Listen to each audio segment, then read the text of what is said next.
Have you ever wondered who really controls the invisible forces shaping the money you earn, the investments you make, and the very economy you depend on? What if I told you that there is a hidden system built over centuries, designed to keep you trapped in a cycle you barely notice, while a select few profit endlessly? This is not theory, it is history repeating itself, hidden in plain sight. From the shadows of London's merchant houses to the secret meetings of central bankers, the invisible market was carefully constructed, brick by brick, decision by decision. And today, it dictates how billions of people live, work, and struggle to survive financially without even realizing it. Centuries ago, a few visionary and ruthless financiers discovered a profound truth. Control the creation of money, and you control power. It started subtly with loans and credit offered under conditions the general population could not fully grasp. Wealth flowed into their hands while governments, businesses, and ordinary citizens unknowingly became participants in an endless system of borrowing, interest, and debt. Each step was perfectly calculated to expand influence without armies, treaties, or wars. The market they built was invisible because its rules were never written in public contracts. Yet it touches every transaction, every investment, and every economic decision you make today. Think about it. The money circulating in your bank account, the bonds governments issue, even the pensions you rely on, are all part of a network designed for continuous motion. The architects of this system didn't just create debt, they created dependency. Every time a government borrows, every time a central bank prints money, the system grows more complex, more entrenched, and almost impossible to escape. The invisible market thrives not because it is illegal or hidden, but because it is accepted, normalized, and disguised as everyday finance. And those who understand the patterns can predict crises, manipulate outcomes, and accumulate wealth, while the majority remains unaware of the invisible strings controlling the global economy. Now, the stakes are higher than ever. The very decisions you make, where to invest, when to save, how to spend, are influenced by forces you cannot see. The architects of this invisible market have refined their methods for centuries, learning from every collapse, every crisis, and every financial upheaval. Their system survived wars, revolutions, and global depressions. It is designed to outlast governments, policies, and generations, constantly evolving while ensuring that power remains concentrated. So, how deep does this system go? Who benefits from your labor, your savings, and your debts? And more importantly, can anyone truly escape it? Fixa comigo até o final, because what you're about to discover will challenge everything you think you know about money, power, and freedom. Leave a comment sharing your thoughts or experiences with debt or financial manipulation.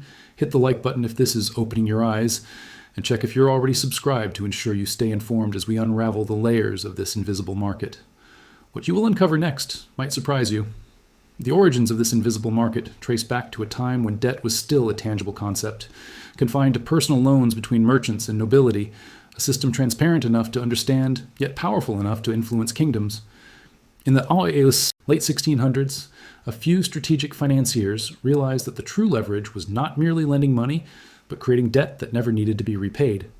It began with what seemed like ordinary government loans, but behind the facade, these loans were structured to guarantee interest payments in perpetuity. The principle was effectively permanent, and the only variable was who collected the payments. This innovation turned debt into an instrument of enduring control, embedding influence into the very fabric of society and governance. From the merchant houses of Edinburgh to the trading floors of London, networks of wealthy financiers coordinated to ensure that money circulated under their rules. They built connections across continents, marrying commerce with politics, and developed mechanisms to keep governments dependent on their capital. Each bond issued, each loan agreed upon, reinforced the market's invisible web, linking the fate of citizens to decisions made far from their reach. Taxes, military expenditures, and trade surpluses all fed into this growing ecosystem, yet the majority remained unaware of the underlying architecture. By the 18th century, the system began to industrialize. The creation of banks that could issue notes backed by government debt allowed money itself to become a tool of leverage. Governments could borrow endlessly, confident that the financiers controlling the flow of money would continue to support them. And as these banks expanded their reach, the invisible market began transcending borders. Sovereign debts in France, the Netherlands, and eventually the Americas became interconnected, creating a web where a financial shock in one region could ripple globally, all while those at the center quietly profited from the cascading effects. The genius of this invisible market lay in its subtlety. No single law, treaty, or military conquest could replicate its power. It operated on the principle that people would comply voluntarily because the incentives were woven into everyday life. Citizens earned salaries, paid taxes, invested in bonds, or saved for retirement, all participating unknowingly in a system designed to consolidate wealth upward.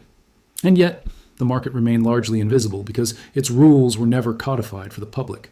They existed in contracts, private ledgers, and agreements known only to those at the top. Even as empires rose and fell, the architects of this invisible market adapted lessons from collapses.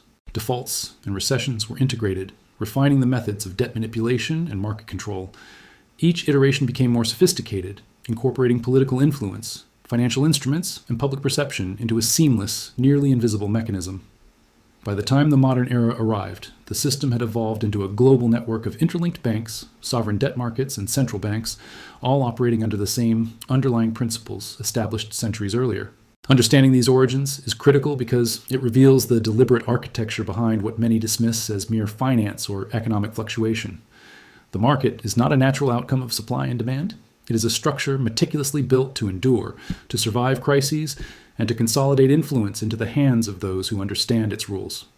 And the more people participate unknowingly, the stronger it becomes, ensuring that the invisible market controls not only economies, but the very decisions that shape societies and governments worldwide. By the 19th century, the invisible market had transformed into a global force, and its architects became masters of information, timing, and leverage.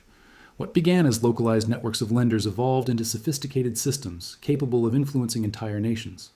European powers, facing constant wars and territorial ambitions, became dependent on these financial networks to fund armies, infrastructure, and industrial expansion. Bonds were no longer just promises of repayment, they became tradable assets, instruments of speculation, and tools to manipulate both governments and markets. The invisible market thrived not on the repayment of principal, but on the ongoing flow of interest, creating a perpetual cycle that bound nations, institutions, and citizens to its design. The Rothschild family exemplified this evolution. Using a network of offices in London, Paris, Frankfurt, Vienna, and Naples, they could move money across borders faster than any government could track. Information became a weapon. Early intelligence about battles, treaties, or economic shifts allowed them to anticipate crises and position themselves to profit from every outcome. When Britain faced war expenses during the Napoleonic era, Rothschild not only provided immediate loans, but also created secondary markets for government bonds, turning debt into a fluid, tradable commodity. This level of control was unprecedented. The architects of the invisible market had discovered that wealth and influence could be multiplied exponentially through information, networks, and the strategic use of credit. Meanwhile, governments became increasingly reliant on these mechanisms. The more debt they issued, the more entrenched the invisible market became. The population unknowingly contributed to its growth through taxes, savings, and domestic investment, while the financiers at the top collected interest and fees at every level. The system was self-reinforcing. Crises were not failures, but opportunities to restructure, refinance, and extract more profit, ensuring that the market's influence only expanded. This created an economic ecosystem where attempts to break free were nearly impossible, as every transaction, policy, or fiscal adjustment fed the cycle. Across continents, the patterns repeated. Financial crises in one region would ripple globally, yet the central players emerged wealthier and more powerful. Each iteration strengthened the market's architecture, incorporating lessons from defaults, inflationary periods, and sovereign collapses. By the late 1800s, these invisible mechanisms were embedded into the global economy, influencing trade, production, currency value, and political decision-making. Ordinary citizens remained largely unaware, believing their wages, savings, and investments were part of a free market system, when in fact, they were participating in a carefully engineered structure designed to extract value upward. The genius and danger of this invisible market was that it operated without overt coercion. There were no armies, no legal enforcement needed. Compliance was voluntary because incentives were built into daily life. Governments borrowed to finance projects, businesses invested for returns, and citizens saved for the future, all feeding the same system. The invisible market became self-perpetuating, growing stronger with each economic cycle, each war, each boom and bust. By understanding the mechanics of these early financial innovations, we begin to see how the modern economy evolved into a network of interdependent debts, perpetual refinancing, and concentrated influence. The patterns established centuries ago still define global finance today, and the invisible market continues to operate with precision, shaping decisions, opportunities, and risks for billions who remain unaware of the structure that controls them. As the invisible market grew in sophistication, its architects refined their ability to manipulate not just money, but perception. By the early 20th century, governments, corporations, and citizens had become enmeshed in a web of debt, leverage, and financial instruments so complex that only a handful truly understood the rules. Central banks, regulatory loopholes, and interconnected credit systems ensured that the cycle of borrowing and repayment became an invisible chain, nearly impossible to escape. Every financial crisis, every government bailout, every adjustment in interest rates was another opportunity for those at the center to consolidate power and extract wealth. The genius of this system lies in its subtlety. Unlike overt empires that conquered through armies or territory, the invisible market conquered through influence and information. It thrived on dependence. Nations relied on loans, institutions relied on credit, and citizens unknowingly became participants in a perpetual cycle of repayment and interest. The more participants believed in the stability of the system, the more robust the market became. Banks didn't merely lend money, they created the expectation that debts must be repaid, structuring payments to flow upward to those who designed the market centuries ago. By doing so, they ensured that their control would persist, generation after generation, while the majority remained oblivious to the forces shaping their economy and lives. Information, timing, and strategy became as valuable as capital itself. Financial networks began to operate with precision, anticipating crises and manipulating outcomes. Insider knowledge of political developments, war expenses, and international treaties allowed the central architects to position themselves to profit from both growth and collapse. The invisible market was not static. It evolved with every upheaval, learning from each default, each currency fluctuation, and each debt restructuring. This adaptability ensured survival in a world constantly changing, making it virtually unassailable. History shows that those who understand the system can influence outcomes, while those who don't are subject to its cycles. Crises are never accidental. They are opportunities for the market to strengthen. The pattern is consistent. The same mechanisms that financed wars, industrial revolutions, and global expansion centuries ago continue to operate today. Governments may change, technologies may advance, but the architecture of the invisible market remains intact, adapting to maintain control and perpetuate debt. Now consider this. Every time a nation faces financial turmoil, every time citizens struggle to keep up with obligations, the invisible market strengthens further. The more ordinary people participate unknowingly, the more robust it becomes and the less freedom they have to escape its influence. The architects designed a system that is invisible by design, reliant on ignorance, complexity, and compliance. As the 20th century unfolded, the invisible market had firmly embedded itself into the structures of modern economies. Governments now relied heavily on central banks to issue debt, manage currency, and regulate financial flows.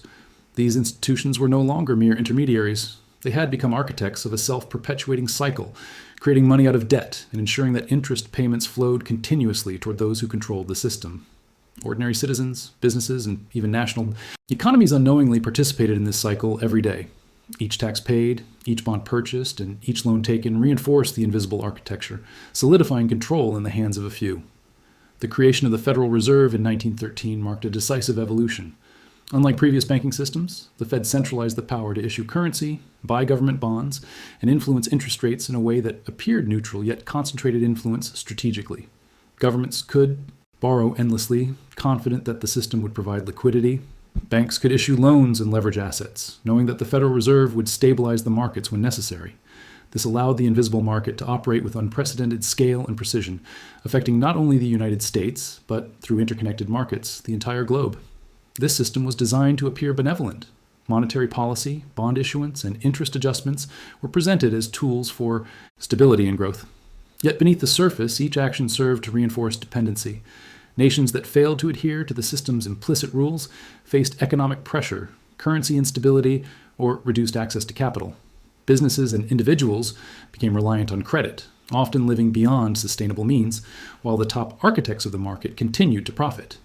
The invisible market thrived on the balance of perception and reality. The world believed it was participating in a functional economic system, while the system was subtly extracting value upward. Global crises only enhanced the market's power.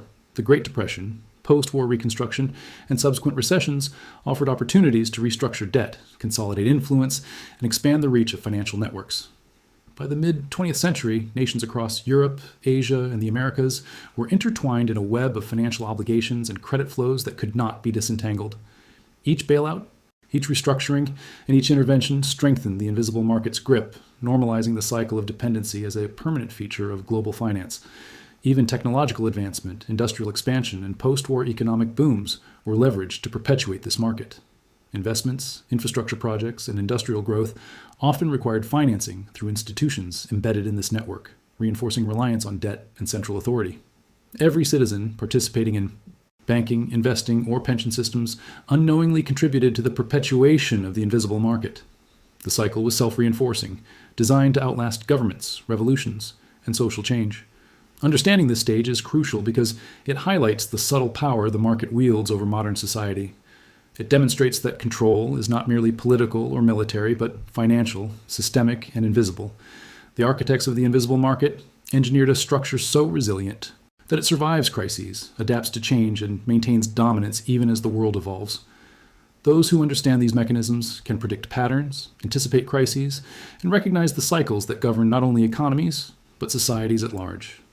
By the latter half of the 20th century, the invisible market had fully matured, and its influence extended beyond governments into corporations, institutions, and the daily lives of ordinary citizens. The mechanisms of debt, interest, and currency manipulation were no longer limited to elite financiers.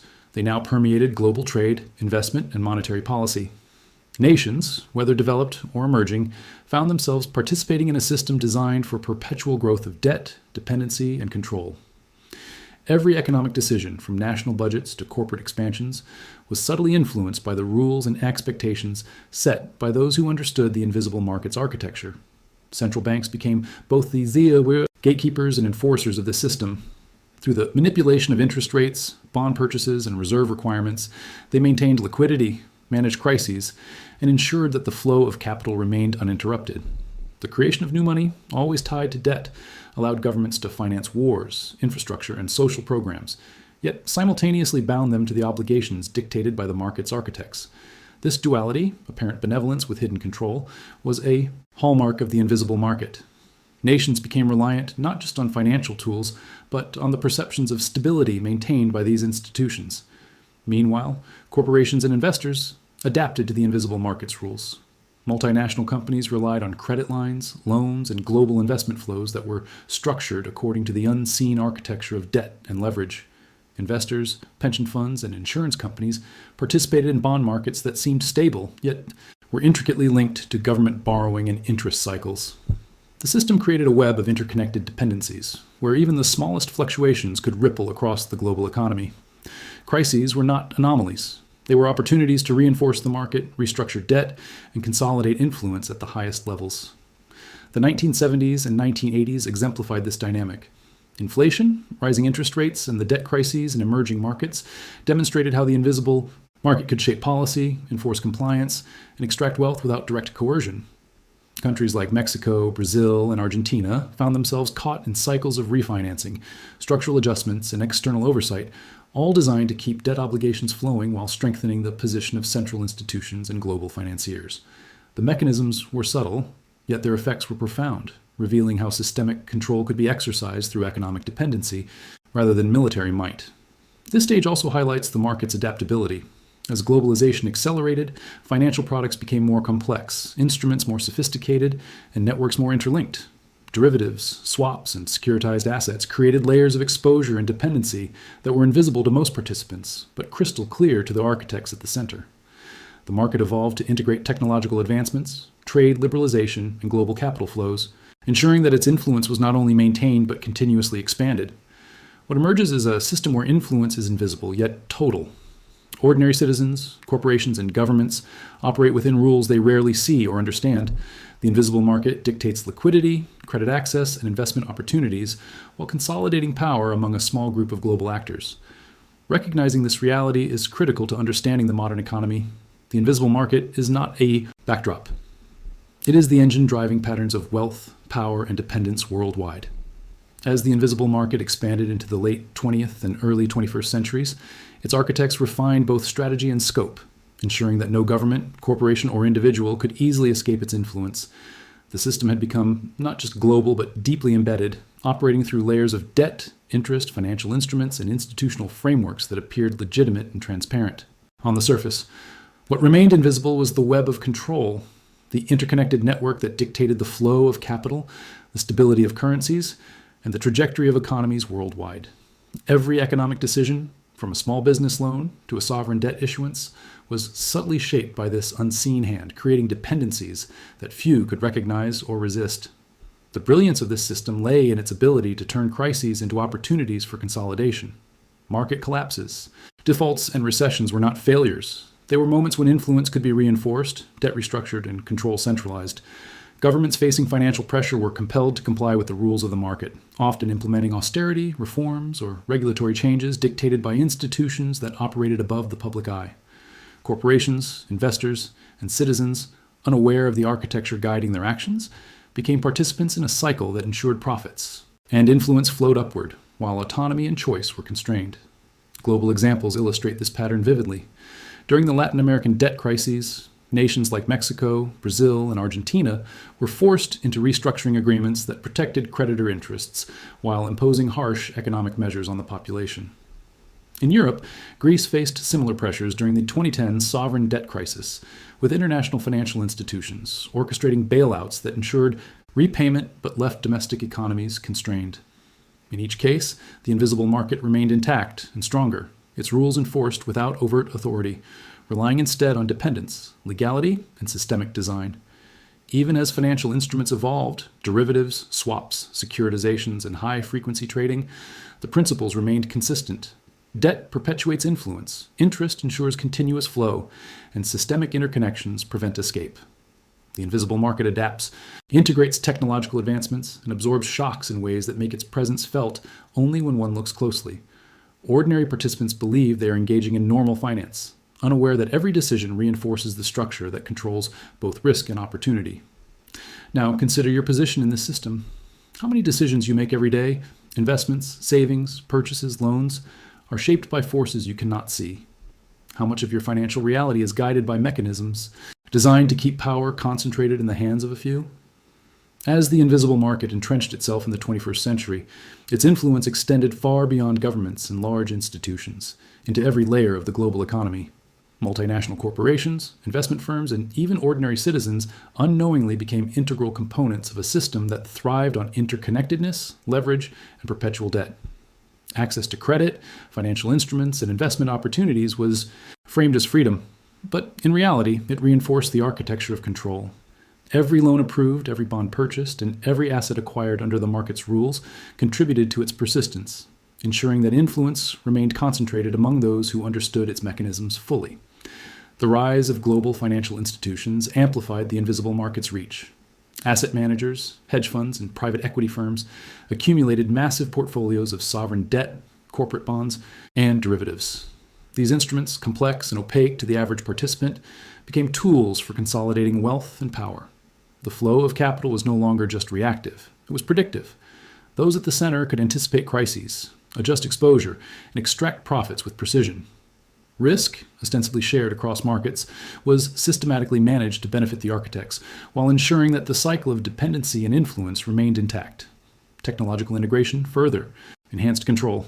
High-frequency trading, algorithmic modeling, and global financial networks created a system where decisions could be executed in milliseconds, impacting markets across continents. Information asymmetry became the invisible market's most powerful asset. Those with access to insights, data, and predictive models could manipulate outcomes subtly, shaping interest rates, currency valuations, and investment flows to align with strategic goals. Meanwhile, the broader public remained unaware, believing that economic forces operated independently of any centralized strategy.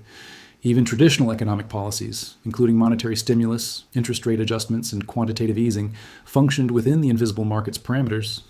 Central banks, acting in appearance as neutral arbiters, subtly guided global capital flows, ensuring that debt remained sustainable for those in power while increasing dependency for governments, corporations, and citizens alike.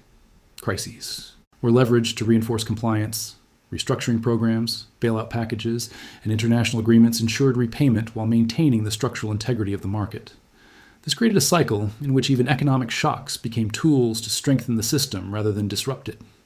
The invisible market's global reach is evident in the interdependence of national economies, sovereign debt held across borders, cross-investments in emerging markets, and multilateral financial agreements have created a network so integrated that no single country can easily extricate itself without triggering consequences for others. Yet, this network operates silently, largely unexamined by the public, invisible, because it functions through accepted norms, legal frameworks, and systemic complexity. Its power is hidden in plain sight, embedded in every economic decision, every financial instrument, and every policy enacted by governments worldwide. Understanding this stage reveals the modern economy as a web of influence, leverage, and control where freedom is conditional, and participation often reinforces the invisible market's architecture.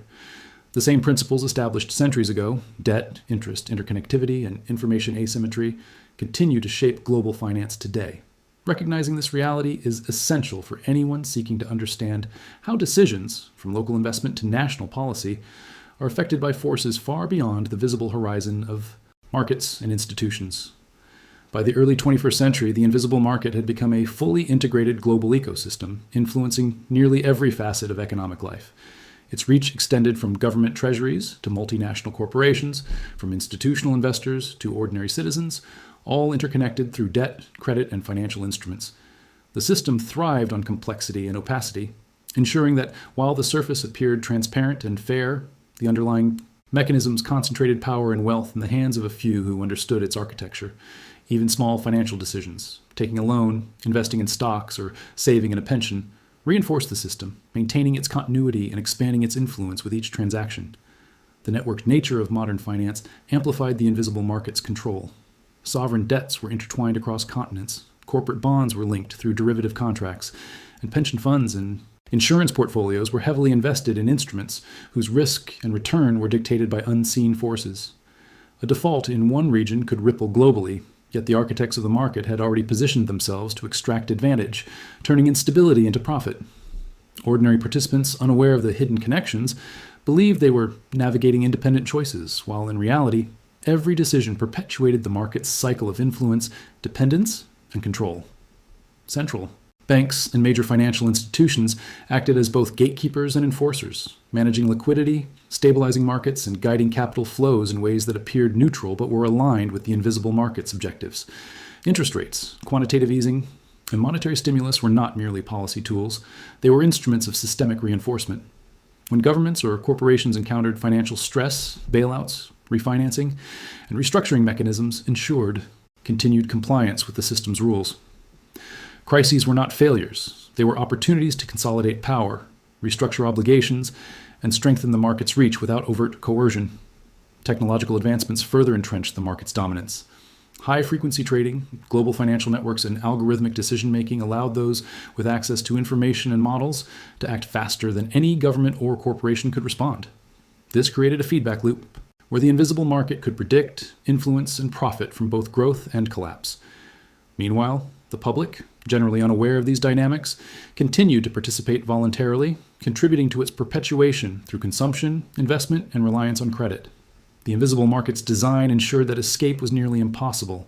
Debt cycles, global interconnectivity, and information asymmetry combined to create structural dependency. Even well-intentioned attempts to break free through financial reform, regulation, or personal economic choices were constrained by the underlying architecture. The system was resilient, adaptive, and self-reinforcing, capable of surviving shocks, crises, and changing geopolitical landscapes while maintaining the upward flow of wealth and influence. Recognizing the scale and mechanics of the system is crucial. The invisible market is not theoretical. It operates in real time, shaping the decisions of governments, institutions, and individuals alike. Every policy enacted, every bond issued, every investment made feeds into its architecture, sustaining cycles of debt, dependency, and control. Understanding this reality is essential to comprehending the modern economy. Freedom, wealth, and opportunity are all conditioned by the invisible forces that continue to operate largely beyond view, silently dictating patterns of global power and influence. As we reach the final layer of understanding, the invisible market's power becomes undeniable. This system is not a distant abstraction. It shapes the very decisions of governments, corporations, and individuals, consolidating influence across centuries. The architects of this network designed it to endure, adapt, and expand, ensuring that debt, leverage, and financial dependency remain permanent features of global society. Every loan taken, every bond purchased, every policy enacted reinforces the cycle, allowing a small group of insiders to control vast flows of wealth while most participants remain unaware of the structural forces at play. Today, the scale is unprecedented. Sovereign debts in the trillions, corporate obligations intertwined with global markets, and financial instruments more complex than ever all contribute to a system that seems normal yet operates invisibly, consolidating power and influence. Economic crises, instead of destabilizing the market, are absorbed and leveraged to restructure obligations and extract further advantage, strengthening the system's resilience. Ordinary citizens, governments, and even investors are caught in this network, bound by the very mechanisms that promise stability while reinforcing control.